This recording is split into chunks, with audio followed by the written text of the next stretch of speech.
emkhulekweni ndawonye senze umkhuleko lobizwa nge-corporate prayer la sihlanganyela khona ngokuvumelana. Amen. Uthi uJesu umekhuluma noPeter uthi ngiyakukunikeza ikhiye zokubopha nezikhiye zokudedela. Uthi lokho eniyokubopha emhlabeni nasezulwini kuyakuboshwa. Uthi kanjalo neniyakukhulula emhlabeni kuyakhululwa. Amen. Njalo-ke bazalwane, ezingihleli lapha nje uNkulunkulu uthi angithinte le ndaba bese ngiyadlula ukubaluleka komthandazo egameni likaJesu. Uma sithandaza abazalwane sisuke singamoshi isikhathi, kodwa uma sithandaza sisuke sikhuluma noNkulunkulu okuyena ophendula imikhuleko yethu. Ngihleze-ke ngisho ukuthi umuntu ongathandazi umuntu o-vulnerable, umuntu okulula ukuthi isitha simthole. Kunjengokuthi utshale bese ungayigqibi imbewu yakho, inyoni ziyakufika kalula nje ziyitomule. But uma uthandaza uzenza ukuthi ungatholakali.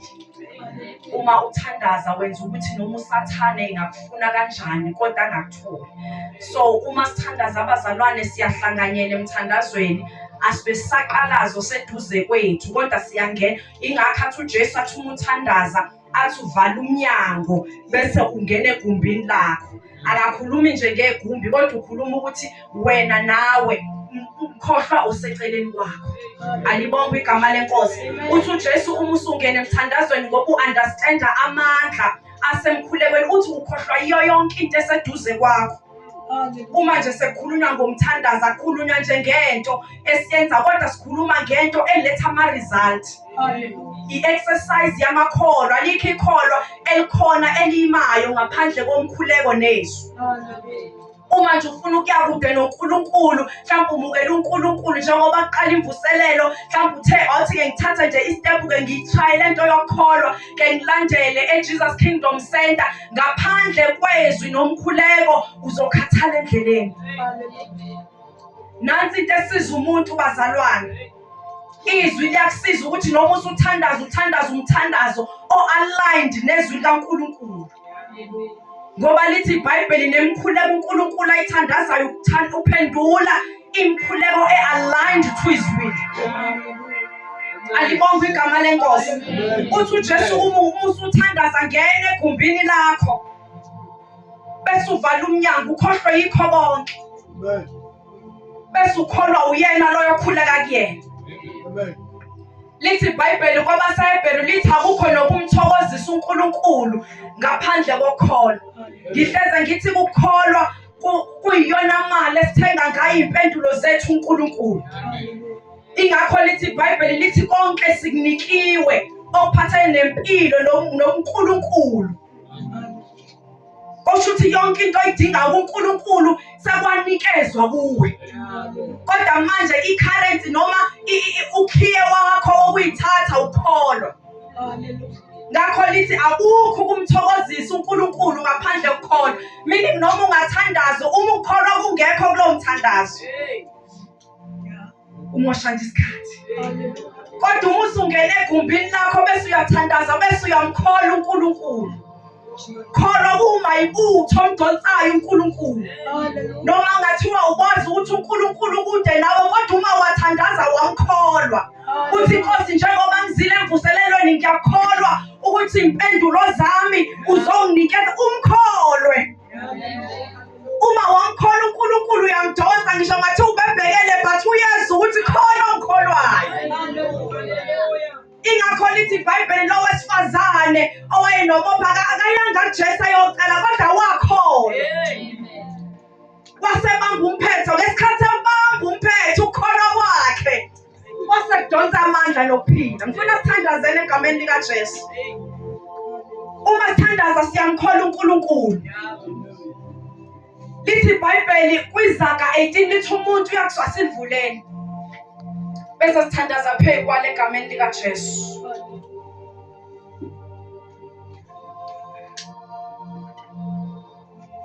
Izaga chapter 18.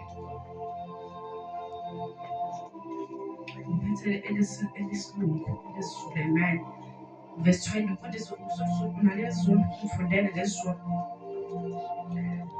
From the fruit of their mouth, the person's stomach is filled. With the harvest of their leaves they are satisfied. The tongue has the power of life and death, and those who love it will eat its fruits. Ngifuna sifunde ngesiZulu. Izaga chapter 18 verse 20. Isisu somuntu siyasutha ngesithelo somlomo wakhe. Saneliswe ngokuthela kwendebe zakhe. Meaning lokho okukhulumayo lokho ozokuzuza. Lokho okukhulumayo ukukhuluma kwakho utshala. Amazwi akho ayizandla zakho wakha ngaso. Uma ukhuluma amazwi okuphila utshala ukuphila wakho ukuphila empilweni yakho. Uma phela umndeni wakho ukhuluma ukuphila uyatshala. Your words are your hands in the spirit. Kwelikamoya asisebenzisi izandla, sisebenzisa inyama, kodwa sisebenzisa amazwi ethu ukwakha nokudala nokutshala, nokusiphula nokubhidliza nokwakha. Lithi iBhayibheli isisu sakho siyakusuthiswa ilokho okhuluma ngendebe zakho. Uma ufuna ukubona ukukhanya nokuphila nokuqhubeka kwempilo yakho, you shall speak it.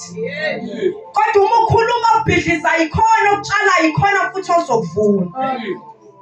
Bese lithi ukufa nokuphila kusemandleni olimi lakho. Shuthi yonke into oyibonayo yenzeka nofuna ukuyibona yenzeka olimini lakho kunamandla okuphilisa nawokubulala.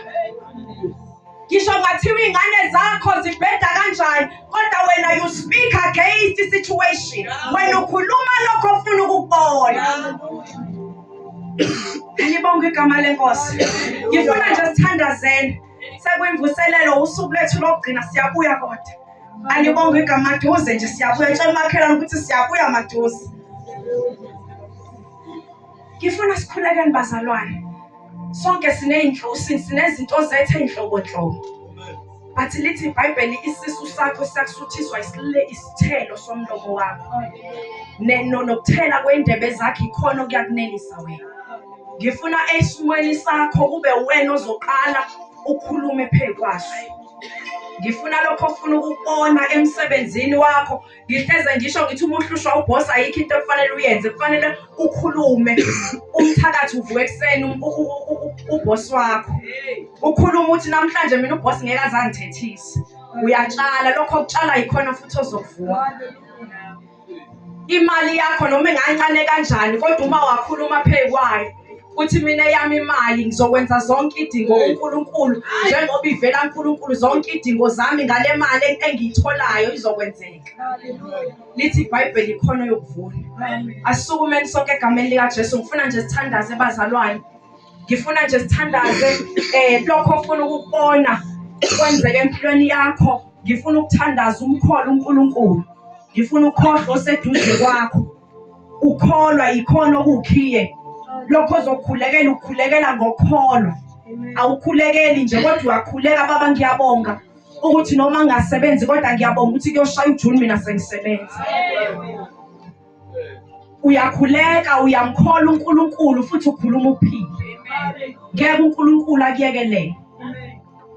Bonke igama lenkosi. Asithandazeni egameni lika Jesu. Baba wethu ongcwele ntambama siyabonga ngokholo kwelihle igama lenkosi yethu Jesu Kristu. Siyakhuleka baba wethu namandla